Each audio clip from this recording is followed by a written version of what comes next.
Bienvenue sur On Mind, partage d'un coach, le podcast des coachs inspirants. Je suis Vincent Lopez, coach professionnel certifié, spécialisé en éducation et en parentalité positive. Mon objectif, démocratiser un coaching de qualité qui s'appuie sur un code de déontologie éprouvé. Pour ça, en partenariat avec B-Coaching, je te présente chaque semaine une partie d'interviews de coachs professionnels, des experts passionnés et accessibles. Je te propose un voyage inspirant avec des coachs qui vont te présenter leur parcours authentique avec toutes les étapes qu'ils ont traversées. Leurs défis, leurs échecs et leurs réussites vont enrichir ta propre expérience. Et on ne s'arrête pas aux témoignages. Ils vont également te partager leur vision unique du coaching et te présenter des outils précieux pour t'aider toi ou tes clients à atteindre vos objectifs. Pour ne rien rater de l'émission, pense à t'abonner dès maintenant et ainsi rejoindre la communauté On Mind. Bonne écoute! Salut à toutes et à tous, j'espère que vous allez bien, je suis en pleine forme pour vous présenter ce nouvel épisode de On Mind Partage de Coach, le podcast des coachs inspirants. Et aujourd'hui, j'ai la chance de recevoir une coach exceptionnelle à nouveau, comme tous les invités que je reçois sur ce podcast. Ils ont toutes leurs particularités, ils ont tous leur individualité, leur unicité. Bref, ils sont tous exceptionnels et une fois n'est pas coutume, mon invitée d'aujourd'hui est également exceptionnelle. Elle s'appelle Alicia Pindi et c'est l'heureuse gagnante de notre concours du mois d'octobre, concours qui avait pour objectif de faire la promotion du lancement de cette nouvelle émission On Mind. Bref, avant de parler d'Alicia et de vous laisser en tête-à-tête dans notre interview avec Alicia, je voulais remercier une personne dont le pseudo sur Apple Podcast est Nathalie. Nathalie nous a laissé un avis et un commentaire et 5 étoiles. Merci beaucoup Nathalie sur Apple Podcast. Elle nous a laissé ce commentaire le 1er janvier. Petit décalage bien entendu puisque les épisodes sont enregistrés avec un petit peu d'avance et par conséquent Nathalie, je te remercie seulement aujourd'hui pour ton commentaire qui nous disait « Merci pour ce podcast Vincent, déjà de très beaux témoignages et des pépites pour la communauté des coachs, humanité, bienveillance, générosité et apprentissage, c'est tout ce que j'ai envie d'écouter, alors longue vie à On Mind. » Merci beaucoup. Merci infiniment Nathalie pour ce commentaire qui me va droit au cœur et merci d'avoir laissé un commentaire parce que, comme vous le savez, c'est vraiment une façon très simple et rapide de soutenir le podcast et de lui permettre d'être visible dans les charts Apple Podcast. Petite information pour ceux qui ne le sauraient pas, Google Podcast n'existe plus. Google et YouTube, c'est la même chose. Je ne sais pas si vous le saviez, mais en tout cas, aujourd'hui, les podcasts Google, ils sont hébergés directement sur YouTube. Il y a une section spéciale sur YouTube qui est YouTube Podcast. Et par conséquent, Google Podcast n'existe pas. Pourquoi je vous dis ça? Parce que quand j'insiste sur Apple Podcast, c'est parce que toutes les charts vont se servir auprès d'Apple pour ensuite faire leur classement. Et donc, si vous mettez des commentaires et des notes sur Apple Podcast, c'est la meilleure façon de nous soutenir. Voilà, j'ai fini avec cette petite autopromotion et ce passage à l'action et on continue avec la présentation de Alicia. Je vous laisse avec l'interview d'Alicia. Elle nous parle de métaphores, elle va nous parler de la Statue de la Liberté, elle va nous parler de Dirty Dancing. Bref, ça va être très sympa. Une présentation un peu originale aujourd'hui avec un portrait chinois de Alicia. Donc, je te laisse écouter tout ça et je te retrouve à la fin de l'épisode. Bonne écoute. Salut Alicia, bienvenue sur On Mind. Salut Vincent, merci de m'accueillir si chaleureusement. Avec grand plaisir. Alors, très rapidement, simplement pour remettre dans le contexte, tu es l'heureuse gagnante du concours qu'on avait fait au lancement de l'émission, je crois au mois d'octobre, si je ne me trompe pas. Et c'est la raison pour laquelle aujourd'hui, eh bien, je t'interviewe sur On Mind. C'est ça, t'as vu, j'étais à fond. Mais tu étais vraiment à fond. Pour rappel, pour l'audience, l'idée, c'était de faire la promotion et puis d'avoir des posts LinkedIn qui soient le plus suivis et avec le plus d'impressions, commentaires et impressions. Et tu avais des chiffres assez fous. Enfin, dans les impressions, tu étais arrivé à presque 1000, je crois, ou quelque chose comme ça. Mais Enfin, ça plusieurs arrêtait pas. centaines. Ça a continué. J'ai même regardé avant de te voir. On a dépassé les 3500 vues à peu près, ouais, avec les likes, les comments. Donc, je tiens d'ailleurs à remercier la communauté LinkedIn que j'ai, qui a joué le jeu. Bah super, merci beaucoup en tout cas à toi aussi d'avoir joué le jeu. Ça donne de la visibilité, donc c'est cool et voilà, et ça te permet aujourd'hui de pouvoir être avec nous, de pouvoir partager avec nous ton parcours. On va aborder différents thèmes dans cette émission et ces 4 épisodes à venir. Et pour commencer, tu vas être un peu ma. Alors les gens disent cobaye, moi j'aime pas cobaye, je trouve que ça, il y a un côté un peu peu négatif là-dedans. Tu vas plutôt être la précurseur, je vais dire ça comme ça, d'une façon de te présenter. Alors, une façon qui n'est pas très originale, enfin qui est connue en tout cas, ça vient pas de chez moi, hein, c'est pas moi qui l'ai inventé. Je ne sais pas si tu connais le portrait chinois. Tu sais ce que c'est? Pas du tout. Je te suis. Ok, alors c'est parti. L'idée est très simple. Le portrait chinois, en fait, c'est des questions. Il peut y en avoir plein, hein. Moi, j'ai sélectionné une dizaine de questions qui sont des questions très courtes dans le sens, tu vas voir, ça te demande pas de t'étaler dans la réponse. Le but est plutôt d'être le plus concis possible. Et c'est Mhm. une façon de te présenter assez originale. C'est parfait, ça me correspond bien. Trop bien. Alors c'est parti. Si tu étais un livre, quel titre serais-tu et pourquoi? Oula! Oh là là, mon Dieu! T'es en train de me prendre. Oh là là là là là là! Il y en a tellement. Oh! Je dirais le livre de mon chanteur préféré qui s'appelle Omarion et que le livre s'appelle Unbothered, qui est un recueil de méditation et d'approche de la vie extrêmement simple et zen. Et je le conseille à tout le monde. Et puis en plus, il est trop beau. Bon, bien, merci. Génial. Je ne connais pas du tout. Donc, comme d'habitude, je mettrai de toute façon les références dans la description et comme ça, tout le monde pourra aller regarder ce que tu nous as partagé. Merci pour ce premier partage. Si tu étais un outil de coaching, lequel choisirais-tu et pour quelle raison? Ah là là, Vincent, aucun. Parce que mon outil de coaching à moi, c'est d'être naturel. Je trouve même qu'il y en a trop. Tu vois, il y en a trop, il y en a trop. Et euh, quand j'ai suivi la formation PNL avec Mario, Mhm. euh, c'était le premier à nous dire, stop, fais ta conversation comme elle doit se faire, danse avec ton partenaire de coaching et arrêtez d'utiliser tous ces tas d'outils. Donc en fait, je n'en aurais pas moi. Je serai moi-même, je suis mon propre outil. Super, merci beaucoup. On reviendra là-dessus de toute façon, mais ça me parle beaucoup. Eh ben, merci pour cette réponse. Si tu étais une citation célèbre qui représenterait le mieux ta philosophie de vie. Ah, je prendrai la citation de Nelson Mandela. Alors, je l'ai plus exactement, précisément les mots, mais elle dit que ce qui compte, c'est pas le fait de tomber, mais la manière dont tu te relèves. J'ai une grande partie de moi et de ma vie qui est dédiée à la résilience et je me reconnais parfaitement dans la situation. Ok, trop bien. Est-ce que tu parles de la citation dans laquelle il dit si je ne perds, enfin, je ne perds jamais, soit je gagne, soit j'apprends? C'est celle-ci ou c'est une autre? Non, Ok. non. Ok. Non, non, mais ok. C'était juste pour être sûr, parce que moi, c'est celle que je connais le plus de Nelson Mandela. Mais, euh, mais en lien avec l'échec et le fait de toujours te relever, en fait, c'est ça? Yes. Ok, trop bien. Merci beaucoup. Je regarderai, puis je la mettrai aussi dans les sources. Un moment de la journée, tu serais plutôt matin, après-midi ou soirée? Ben, ça dépend. Qu'est-ce que un moment de la journée, Si ça toi, tu dépend. étais un moment de la journée.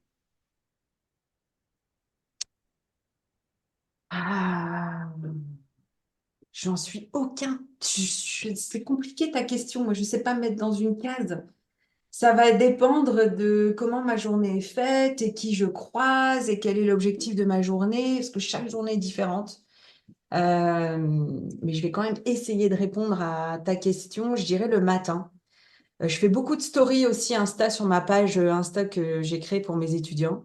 Et j'aime beaucoup faire une story dès le matin, même si c'est 6h30 ou 7h, histoire de booster, d'envoyer un max de positivité. Et sans le vouloir, moi qui n'ai pas de routine particulière dans ma vie, il y a quand même cette petite habitude qui s'installe sans vouloir. Donc le matin. Ok, merci d'avoir fait l'effort de répondre, c'est cool. Si tu devais euh, choisir un lieu qui symboliserait pour toi le mieux ton parcours dans le coaching? Mon parcours dans le coaching. Hmm. Je dirais que c'est la Statue de la Liberté. Parce que c'est arrivé comme un cadeau qu'on m'a fait. Comme Eiffel l'a offert aux States, tu vois. Uhum.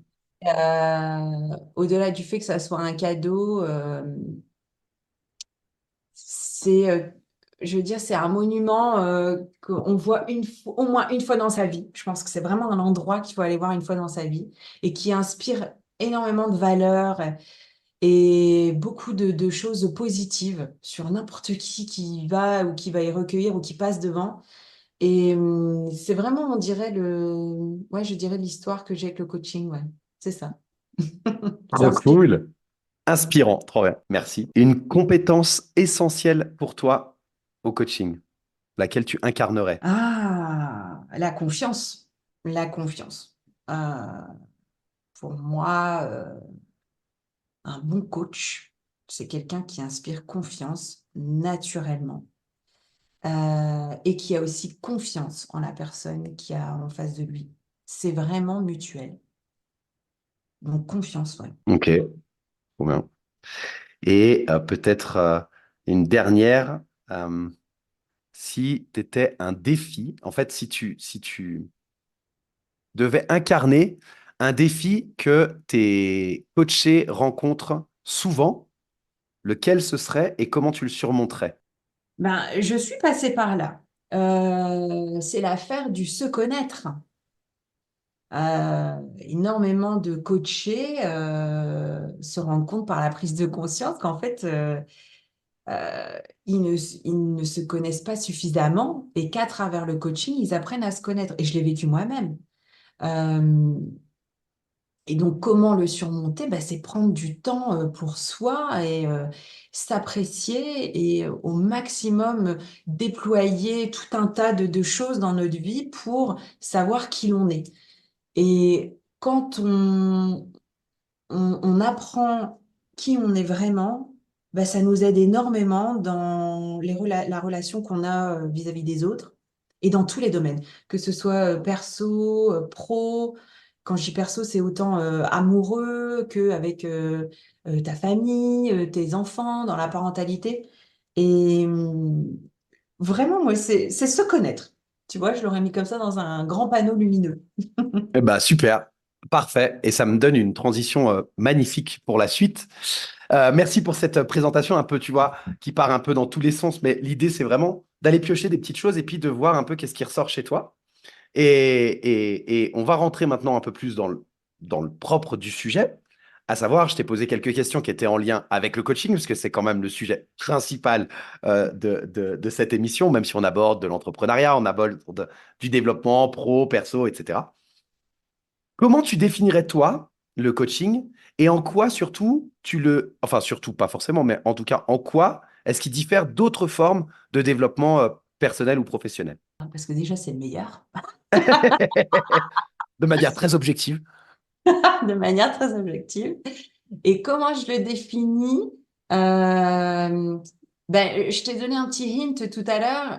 Moi, pour le coaching, je le vois comme une danse. Une danse. Et j'ai une scène d'un film qui me vient tout de suite en tête pour les amoureux de Dirty Dancing. Quand Patrick Swayze apprend à danser putain, comment elle s'appelle? J'ai oublié son nom. Enfin bref, à la nana, quoi. Il y a une scène où elle a les bras un peu spaghetti. Tu Mhm, vois? ouais, ouais, je vois En face, parfaitement. elle dit, ouais, tes bras sont spaghetti. Et d'un seul coup, il lui lève le menton parce qu'elle a ses yeux vers le bas. Eh ben, pour moi, c'est ça, le coaching. C'est-à-dire que le coach, c'est pas lui qui mène la danse, c'est l'autre. Mais en revanche, c'est l'approche du coach qui va lever le menton. Donc, c'est-à-dire que regarde l'espace de danse où tu es. En réalité, tu en as beaucoup plus autour de toi. Et j'ai vraiment cette idée-là que moi, mon taf, bah, c'est de faire lever le menton à la personne bah, qui vient se confier à moi. En disant, regarde autour de toi toutes les perspectives de solutions, d'objectifs, de mise en place d'actions, de personnes ressources que tu as autour, ou de toi, tout ce que toi, tu as en toi. Euh, Parce que c'est souvent ce qui arrive. Enfin, je veux dire, ça nous arrive à tous, tu as un problème, et bien d'un seul coup, naturellement, tu es enfermé dans ton problème avec des œillères.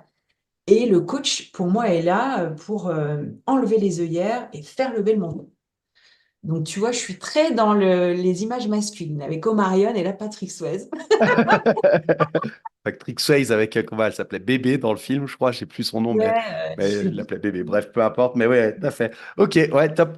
Ça m'a fait, pendant que tu parlais, en fait, c'est drôle parce que ça m'a fait, je te partage juste que l'image que j'ai eue, enfin, une image. En fait, tu as dit, et puis tu as fait le geste, moi j'ai la vidéo, en plus, les auditeurs l'ont pas forcément, mais tu as dit, lorsqu'on est face à une problématique, et tu as mis les mains autour de tes yeux comme ça pour, tu vois, un peu comme les chevaux qu'on oriente. Enfin, et donc, on ferme comme ça le focus. Et tu as dit, l'idée, c'est de leur faire lève la tête, lève le menton, ouvre les yeux. Donc, il y a un côté un peu, je m'éparpille par rapport au focus que j'avais, mais en fait, je suis focus de manière large sur ma problématique. Donc, je trouve que dans l'explication que tu as donnée, voilà, je trouvais qu'il y avait une sorte d'ambiguïté, mais qui a du sens sur, en fait, eh ben, on écarte la vision du coaché, on l'accompagne, pardon, à écarter sa vision pour être vraiment très concentré sur son problème, mais au sens large du terme, et pas qu'il soit les yeux fermés, quoi. c'est ça, c'est comme prendre de la hauteur, prendre de la distance. Et c'est toujours Mhm. bon quand t'es coincé, parce que souvent, je veux dire, tout coaché que je reçois, c'est une personne qui arrive et qui est coincée. Elle est coincée, tout de suite, elle démarre avec des termes négatifs, mon problème, je dois, il faut, ça va pas. Ok, donc c'est important pour moi dans mon métier de coach de dire, attends, attends, attends, stop, tu vois, lève ta tête, qu'est-ce qu'il y a autour? Et là, ah ouais, tiens, il y a ça. Ah oui, peut-être que. Ah ouais, tiens, ça me fait penser à ça. Et pouf, et là, ça y est, tu rentres dans ta conversation de coaching et la personne, elle avance. Top. Donc, lever le menton. Lever le menton tout en dansant, hein. Ça, c'est quand même sympa de C'est danser. sympa, ouais, c'est sympa, je suis d'accord. Et justement, bah, tu dis, bah, souvent, tu viens d'exprimer que les gens, ils sont coincés. Tu parles de manière indirecte de ton expérience dans les séances de coaching. Quelle a été ton expérience la plus marquante qui, pour toi, illustre en fait l'impact initial, je dirais, le lancement du coaching sur une personne dans ton expérience? Dans ce que moi j'ai vécu, dans ma formation, ou... Ça peut être toi ou un de tes coachés dans une séance, peu importe. L'idée, c'est vraiment euh, à quoi tu penses si je te dis c'est quoi l'impact du coaching sur un individu et que je le ramène à ton expérience, toi, avec le monde du coaching, que ce soit en tant que coaché ou en tant que coach, comme tu préfères. D'accord. Ben, personnellement, j'ai vraiment compris la puissance du coaching quand je l'ai vécu moi-même dans mes séances. Parce que pendant ta formation, tu suis tout un tas de sessions où toi aussi, on te coach. Et les prises de conscience que j'ai eues étaient extrêmement puissantes. Euh, à la base, moi, je me suis lancée dans le coaching dans le cadre de mon métier. J'ai poussé après une deuxième formation. Et c'est dans la deuxième formation où j'ai été amenée à faire des sessions sur du life coaching, plus perso notamment, où à partir d'un mot que je viens dire, tu vois, dans ce que j'exprime, donc dans mon fameux verre où je suis, dans mon bocal où je suis enfermée, putain, le coach chope un mot que je dis. Et puis, il pose une question extrêmement puissante et en fait, je me rends compte que le problème dont je suis en train de lui parler, mais c'est pas ça mon vrai problème. Tu vois, en fait, c'est le tip of the iceberg. En réalité, j'étais pas focus sur ce qui se passait sous le niveau de la mer et c'était ça mon vrai souci. Et jamais j'aurais pensé qu'en commençant à en parler comme ça, il y avait quelque chose de sous-jacent. Et ça, j'ai trouvé ça enfin, extrêmement puissant, quoi, puissant. Et on a eu une grande chance aussi d'avoir des sessions qui étaient enregistrées. Mhm. Je suis retournée revisionner, par exemple, cette séance que j'ai en tête, mais tu le vois à mon visage. En plus, moi, ça se voit énormément, la manière dont je m'exprime, j'arrive pas à le cacher. Mais tu vois l'émotion, tu vois le choc, en fait. Et je pense très, très souvent à cette session que j'ai eue en me disant, ben, ça m'a vraiment énormément apporté, parce que du coup, tout a découlé, plein de choses se sont améliorées suite à cette séance, en fait. Et il suffit parfois de desserrer le verrou. Tu vois, la vis, elle a été trop serrée, la personne est coincée, ben, il suffit juste de desserrer et pouf, et en fait, ça vient changer ta vie, quoi. Donc, c'est vraiment à ce moment-là, en le vivant moi-même, tu vois, que j'ai vraiment compris. Après, tu es témoin aussi de beaucoup de sessions, mais sincèrement, c'est en le vivant, toi, que tu comprends quoi, la puissance que le coaching peut avoir. Ok. Ce que j'entends dans ton propos, c'est en fait, ben, vivez-le pour pouvoir le transmettre à vos coachés. Il faut que vous ayez conscience de la puissance en l'ayant vécu vous-même. Ah ouais, carrément. Et on revient sur ta première question, c'est très important, on parlait de crédibilité et de légitimité ensemble. Oui. Moi, je pars toujours du principe que je ne peux pas enseigner ou transmettre une information sans la maîtriser moi-même. C'est pas possible, en fait. Pour moi, c'est inconcevable. Euh, Aujourd'hui, je ne peux pas être une coach performante et efficace si je ne me connais pas moi-même, si je connais pas l'intégralité de ma personnalité. Et tu ne peux pas, pour moi, quand je dis tu, je parle de moi, hein, je ne peux pas non plus accepter une séance si moi, je ne suis pas bien. Tu vois, je dois être enfin, je dois, non, il est important pour moi d'être au top et d'être capable de mettre certaines choses de côté pour être intégralement avec la personne pendant toute la séance. Il y a des jours où bah, j'y parviens pas parce que bah, voilà, c'est tout est humain. Toi aussi, tu as tes problèmes, tu as tes humeurs. Et il m'est arrivé de refuser ou de décaler parce que je savais que j'allais pas être alignée dans le bon jour. Et pour moi, ça, c'est hyper important. Trop bien. Trop bien. Tu...